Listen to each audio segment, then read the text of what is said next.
It's like 1:30 in the morning and I was about to go to bed, but I just saw this title and I started not to watch it because I knew it. I saw this title. I said, Lord God, please don't let this be true.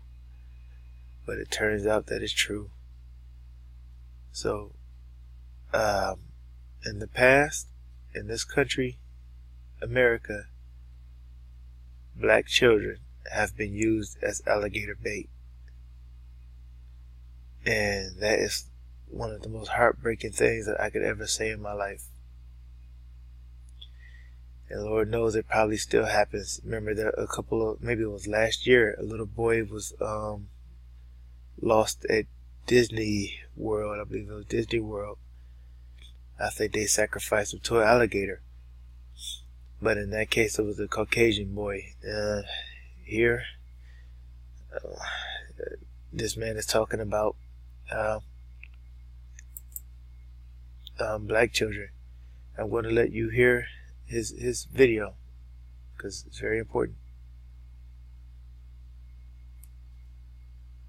Untold history.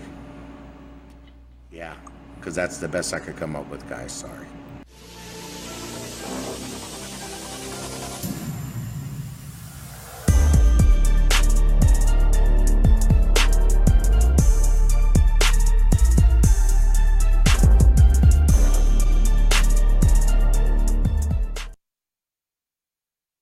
Three little pickaninnies sitting on a log. Along came an alligator sliding through the bog. When they spy the alligator, they'll begin to scatter. If you look, you'll understand just what's the matter. Alligator thinks he'll feast like the taste of a nigger, but they'll beat him in the race. This he didn't figure. E. Hale. Alligator bait. Alligator hunting was a very profitable business in the 18 and 1900s. The skins were used to make shoes, bags, belts, and other items. However, white hunters would often lose their arms and sometimes their lives as they rustled the swampy waters at night, attempting to attract alligators to the surface. So they decided to use slave babies as bait.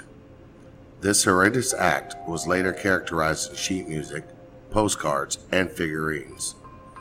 Years later, a candy manufacturer of black licorice drops created a distasteful advertisement that featured a hungry-looking alligator leering at a bug-eyed black baby. The ad read, "A dainty little morsel." For decades, the popular candy was referred to as nigger babies. The same was said that it was a very popular candy just because of the nickname alone. The name was later changed to nibs and is still on the market today. Pickaninny bait, also known as alligator bait, is the practice of using little black children as bait to catch alligators. The most complete account of how it was done is coming from the grandson of someone who said he used to do it.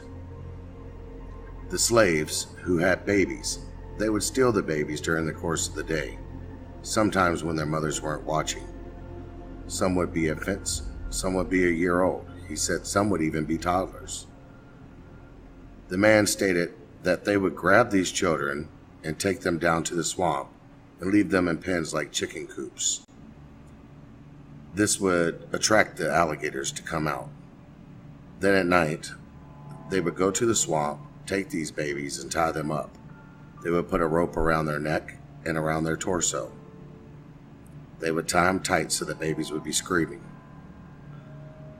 At that point, they would throw the baby into the water, and it would help churn the water, and the alligators would come out quickly. The man stated that in a matter of minutes, the alligators were on them. He said the gators would clamp down the jaws on the child, and as a matter of fact, once he clamped on them, the child was actually swallowed, and you couldn't see anything but the rope. From there, the hunters would pull in the rope and would beat the alligator over the head with an axe.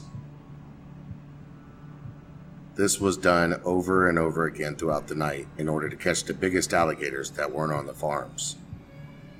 The ones who were like 700-800 pounds. Although many say that this never happened,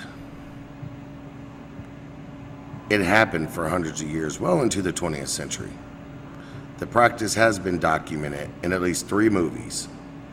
The first one being Alligator Bait in the year 1900, and The Gator and the Pickaninny in 1900, and the story of 2 black boys who served as alligator bait was told in a movie called Untamed Fury in 1947. Indeed, the term alligator bait was common throughout the South from at least the 1860s and through the 1960s.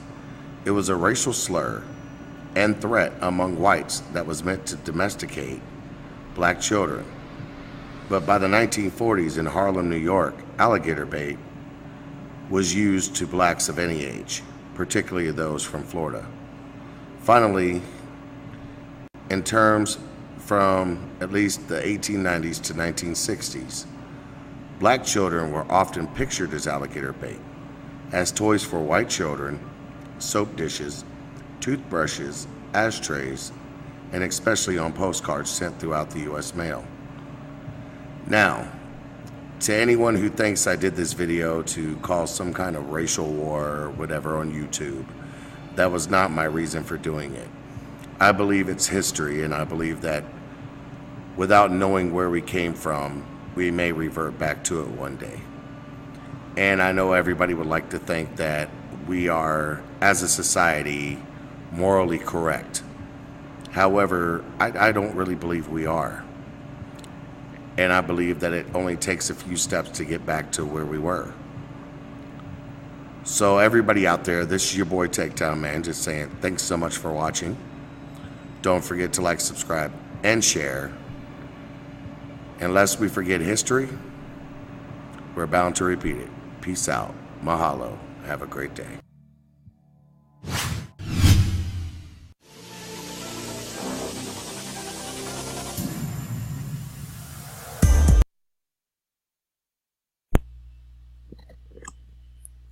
So that video was at Takedown Man's NLP Master Trader, whatever.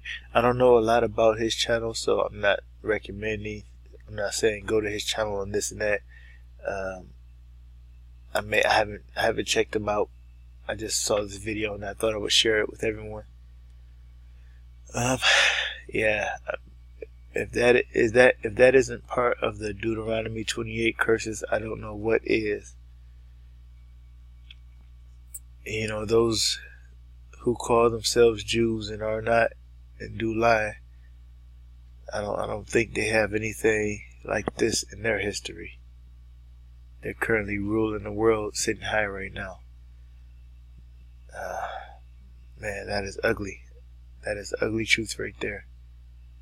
So, thanks for watching.